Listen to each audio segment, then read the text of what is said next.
Dios está aquí, tan cierto como el aire que respiro. Nuestro tema es la persona de Cristo en su cuarta parte. Nos dice Efesios 4, 9 y 10, Jesús bajó a las regiones inferiores de la tierra. Este que bajó es el mismo que subió. Las frecuentes afirmaciones del Nuevo Testamento, según las cuales Jesús resucitó de entre los muertos, presuponen que antes de la resurrección permaneció en la morada de los muertos. Jesús conoció la muerte como todos los hombres y se reunió con ellos en la morada de los muertos, pero ha descendido como Salvador, proclamando la buena nueva a los espíritus que estaban ahí detenidos, privados de la visión de Dios y en espera del Redentor. A esas almas buenas que lo habían precedido y que esperaban a su libertador en el seno de Abraham, es a las cuales Jesús liberta en su descenso a los infiernos. Obviamente que no bajó ahí para liberar a los condenados, ni para destruir el infierno de la condenación. Conviene recordar aquí que el Hades o los infiernos era el destino común de los muertos, es decir, sin hacer referencia al estado de bondad o maldad en que morían. Quizás así se pueda entender mejor que Jesús bajó a los infiernos en busca solo de los justos. Con toda razón dice la primera de Pedro 4:6, hasta los muertos ha sido anunciada la buena nueva, pues el descenso a los infiernos es el pleno cumplimiento del anuncio evangélico de la salvación.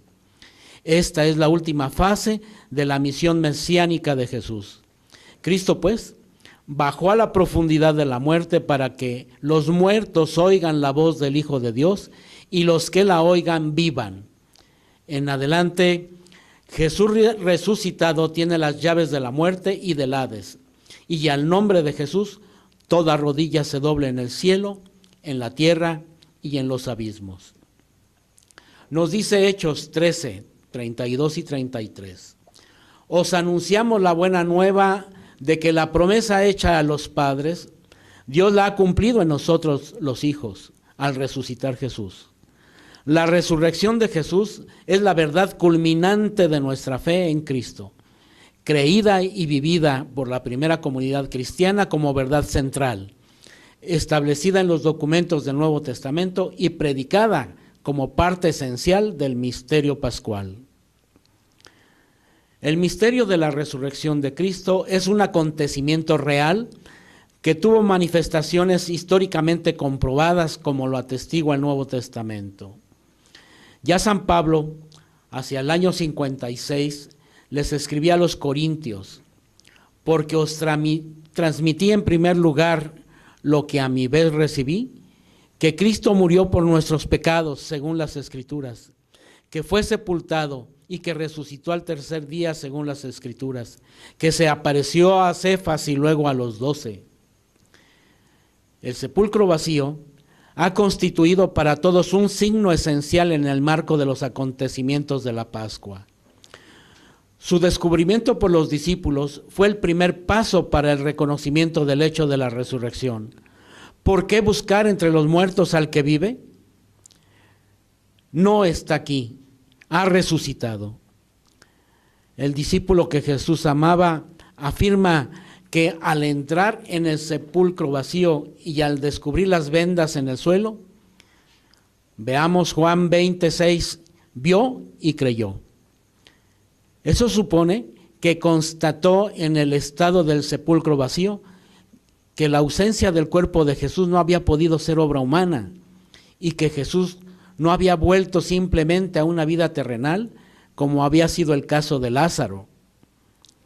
María Magdalena y las santas mujeres que venían de embalsamar el cuerpo de Jesús enterrado a prisa en la tarde del Viernes Santo por la llegada del sábado. Recordemos que el sábado comienza desde la víspera, o sea, desde el viernes al ponerse el sol. Fueron las primeras en encontrar al resucitado. Ellas fueron las primeras mensajeras de la resurrección de Cristo, hasta para los propios apóstoles. Jesús se apareció enseguida a ellos, primero a Pedro y después a los 12. Pedro, llamado por Jesús a confirmar en la fe a sus hermanos, ve por tanto al resucitado antes que los demás. Y sobre su testimonio es sobre el que la comunidad exclama: es verdad, el Señor ha resucitado y se ha aparecido a Simón. La fe de la primera comunidad de creyentes se funda en el testimonio de hombres concretos que eran conocidos por la comunidad cristiana y que aún vivían entre ellos. Estos testigos de la resurrección de Cristo son ante todo Pedro y los 12, pero no solamente ellos, pues Pablo habla claramente en la primera de Corintios 15, 4 al 8, de más de 500 personas a las que se les apareció Jesús en una sola vez, además de Santiago y de todos los apóstoles. Ante estos testimonios, es imposible interpretar la resurrección de Cristo fuera del orden físico y no reconocerlo como un hecho histórico. Los discípulos no creyeron a las santas mujeres que regresaban del sepulcro, y nos dice San Lucas que sus palabras le parecían como desatinos. Por eso, cuando Jesús se manifiesta a los 11 en la tarde de Pascua, les echó en cara su incredulidad y su dureza de cabeza por no haber creído a quienes le habían visto resucitado. Los acontecimientos de la resurrección les parecían tan imposibles que incluso aún de frente a la realidad de Jesús resucitado que se les aparece, los discípulos dudan todavía y creen ver un espíritu. Jesús resucitado estableció con sus discípulos una relación y un trato directo mediante el tacto, como lo señala Lucas 24:39. Asimismo compartió con ellos la comida, como la señal del mismo Lucas en 24:30. Él mismo los invita a reconocer que no es un espíritu, pero sobre todo a que comprueben que el cuerpo resucitado con el que se presenta ante ellos es el mismo que ha sido martirizado y crucificado, ya que sigue llevando las huellas de su pasión. Este cuerpo auténtico y real posee, sin embargo, al mismo tiempo las propiedades nuevas de un cuerpo glorioso que ya no está situado ni en el espacio ni en el tiempo, pero puede hacerse presente a su voluntad donde quiere y cuando quiere, pues su humanidad ya solo pertenece al dominio divino del Padre. Tenemos en los evangelios muchos episodios que narran esto, como Lucas 24, 15 y 36. La resurrección de Cristo no fue un retorno a la vida, como en el caso de las resurrecciones que él había realizado antes de la Pascua, como a la hija de Jairo, al joven de Naín o a Lázaro. Ciertamente estos fueron acontecimientos milagrosos, pero las personas tocadas por esos milagros regresaban a una vida terrena, ordinaria, y desde luego que en un cierto momento tendrían que volver a morir. La resurrección de Cristo es esencialmente diferente, ya que su cuerpo resucitado pasa del estado de muerte a otra vida, más allá del tiempo y del espacio. Tanto que San Pablo puede decir de Cristo en la primera de Corintios 15, 35 al 50, que es el hombre celestial. Dice el canto pascual: qué noche tan dichosa, pues solo ella conoció el momento en que Cristo resucitó de entre los muertos. En efecto, nadie puede decir cómo sucedió físicamente la resurrección, como ya hemos dicho. Es un acontecimiento histórico demostrable por la señal del sepulcro vacío y por la realidad de los encuentros de los apóstoles con Cristo resucitado. Dice San Pablo en 1 Corintios 15, 14. Si no resucitó Cristo, vana es nuestra predicación y vana también nuestra fe. La resurrección de Cristo es cumplimiento de las promesas del Antiguo Testamento y del mismo Jesús durante su vida terrenal. La resurrección constituye ante todo la confirmación de todo lo que Cristo hizo y enseñó. Cuando en el credo decimos según las Escrituras, estamos confirmando que la resurrección de Cristo cumplió todas esas predicciones. La verdad de la divinidad de Jesús es confirmada por su resurrección, pues Él había dicho: cuando hayáis levantado al Hijo del Hombre, entonces sabréis que yo soy. En el misterio pascual podemos ver dos aspectos, ya que por su muerte Cristo nos libera del pecado y por su resurrección nos abre el camino a una vida nueva, a fin de que, al igual que Cristo fue resucitado de entre los muertos, así también nosotros vivamos una nueva vida, como lo dice Romanos 6:4. Mediante la resurrección, los hombres se convierten en hermanos de Cristo, como Jesús mismo llama a sus discípulos después de su resurrección, pues dice en Mateo 28:10: Id, avisad a mis hermanos. Hermanos lo son no por naturaleza, sino por filiación adoptiva. Cristo resucitado es principio y fuente de nuestra resurrección futura, pues como dice 1 Corintios 15, 20 al 22, Cristo resucitó de entre los muertos como primicias de los que durmieron. Pues del mismo modo que en Adán mueren todos, así también todos revivirán en Cristo. Nos dice Marcos 16, 19, que el Señor Jesús, después de hablarles, fue elevado al cielo y se sentó a la diestra de Dios. El cuerpo de Cristo fue glorificado desde el instante de su resurrección, pero durante los 40 días en los que Él come y bebe familiarmente con sus discípulos y los instruye sobre el reino, su gloria aún queda velada bajo los rasgos de la humanidad ordinaria. La última aparición de Jesús termina con la entrada irreversible de su humanidad en la gloria divina, simbolizada por la nube. Ese carácter velado de la gloria del resucitado durante este tiempo se transparenta en sus palabras misteriosas a María Magdalena: todavía no he subido al Padre.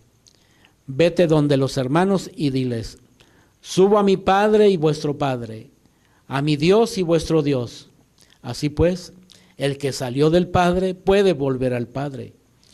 Y solo Cristo ha podido abrir al hombre este acceso a la casa del Padre, como lo dice Juan 14:2. Nos dice San Juan Damasceno que la expresión a la derecha del Padre debemos entender la gloria y el honor de la divinidad, así como la inauguración del reino del Mesías, cumpliéndose así la visión del profeta Daniel respecto del Hijo del Hombre. A él se le dio imperio, honor y reino, y todos los pueblos, naciones y lenguas le sirvieron. Su imperio es un imperio eterno que nunca pasará, y su reino no será destruido jamás. Nos dice Romanos 14:9, que Cristo murió y volvió a la vida para eso, para ser Señor de muertos y vivos.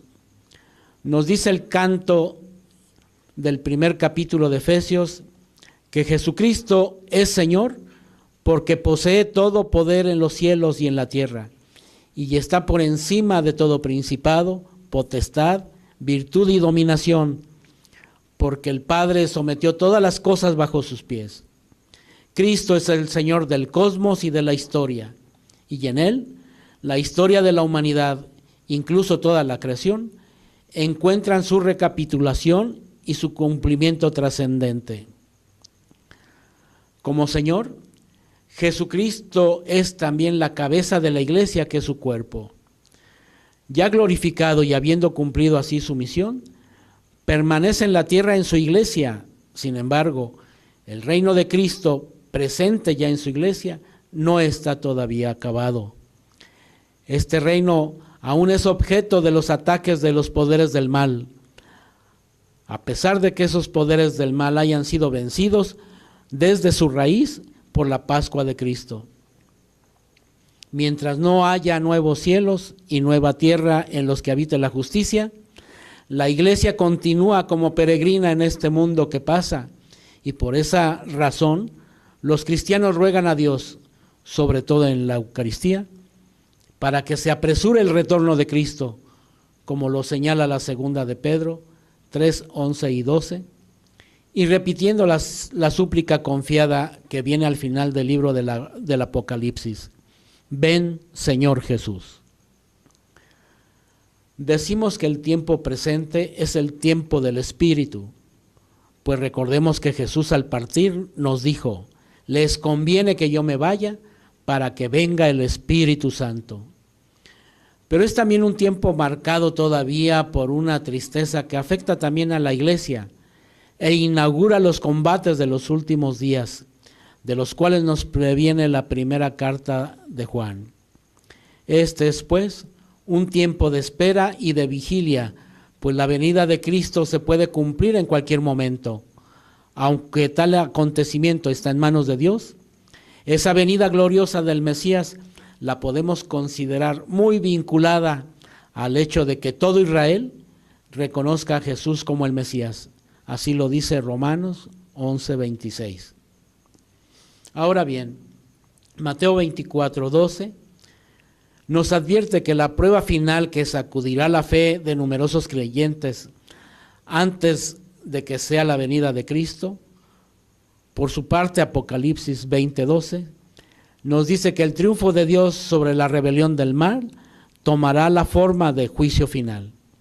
Tanto Juan 3:20-21 como Primera de Corintios 4:5 nos dejan ver que el juicio del último día será para poner a la luz la conducta de cada uno y para poner de manifiesto el secreto de los corazones.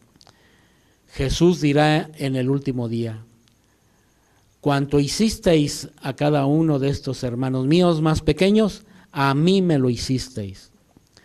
Jesús en su cruz adquirió el derecho de juzgar definitivamente las obras y los corazones de los hombres. Hagamos un resumen del tema.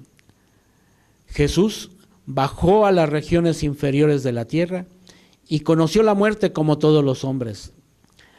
Descendido como Salvador, proclamó la buena nueva a los espíritus de los justos, ahí detenidos y privados de la visión de Dios. La resurrección es la verdad culminante de nuestra fe en Cristo, creída por la primera comunidad cristiana como verdad central y predicada como la parte esencial del misterio pascual. La fe de la primera comunidad se funda en el testimonio de hombres concretos que eran conocidos por la comunidad cristiana y que aún vivían entre ellos. Estos, testigos de la resurrección de Cristo, son ante todo Pedro y los 12, pero no solo ellos, pues Pablo habla de más de 500 personas a las que se apareció Jesús de una sola vez. La resurrección de Cristo no fue un retorno a la vida terrena como las resurrecciones que él realizó a la hija de Jairo, al joven de Naín o a Lázaro.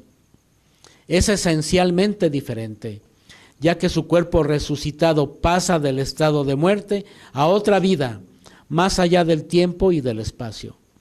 Es un acontecimiento histórico demostrable por la señal del sepulcro vacío, por la realidad de los encuentros de los apóstoles con Cristo resucitado. Como Señor, Jesucristo es también la cabeza de la iglesia, que es su cuerpo. El reino de Cristo presente ya en su iglesia no está todavía acabado. Este reino aún es objeto de los ataques de los poderes del mal. Mientras no haya nuevos cielos y nueva tierra en los que habite la justicia, la iglesia continuará como peregrina en este mundo. Mateo 24:12 nos advierte de la prueba final que sacudirá la fe de numerosos creyentes antes de que sea la venida de Cristo. Tanto Juan 3:20-21 como Primera de Corintios 4:5 nos dejan ver que el juicio del último día será para poner de manifiesto el secreto de los corazones. Los invitamos a responder en equipo las preguntas que aquí aparecen. Dios está aquí, tan tan cierto como el aire que respiro, tan cierto como la mañana se levanta, tan cierto que cuando le hablo él me puede oír. Dios está